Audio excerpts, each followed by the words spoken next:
Rasulullah sallallahu alaihi wasallam with his companions, he had taught them, he had given them guidance, he had shown them direction, and each companion had taken from the Prophet sallallahu alaihi wasallam whatever they could, especially when they're in the actual situation, they were facing the condition. Rasulullah sallallahu alaihi wasallam was the benchmark. What is he doing? What is he saying? Okay, where is he directing us to? And whatever it is that they saw, that is something that was kept with them. Okay, they had memorized that, then they would share that. And the art of sharing that information, it took a life of its own.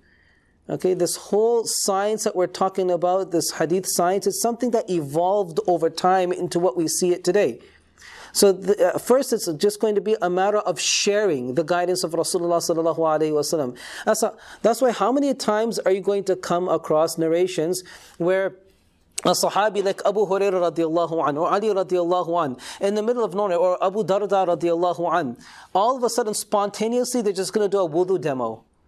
Okay, or Uthman radiallahu an, he's just going to do a wudu demo.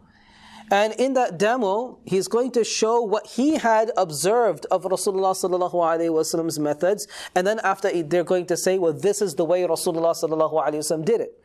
So you had a couple of things going on. Number one, they wanted to make sure that everyone was in tune with the guidance of Rasulullah sallallahu alaihi wasallam, right?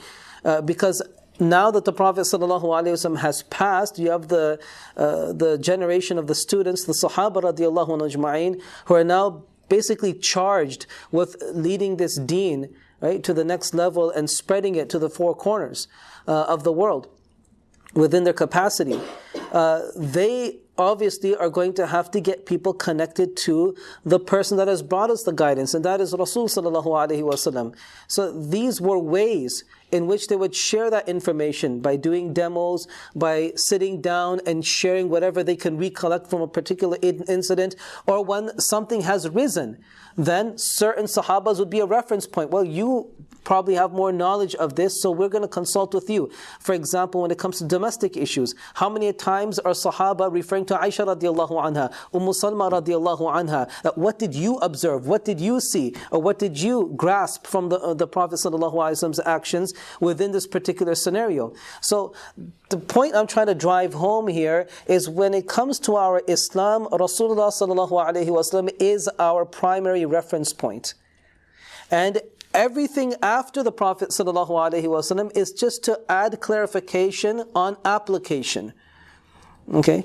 But when it comes to hadith literature itself, which took a life of its own, what it originally was the sharing of information to the protection of that information.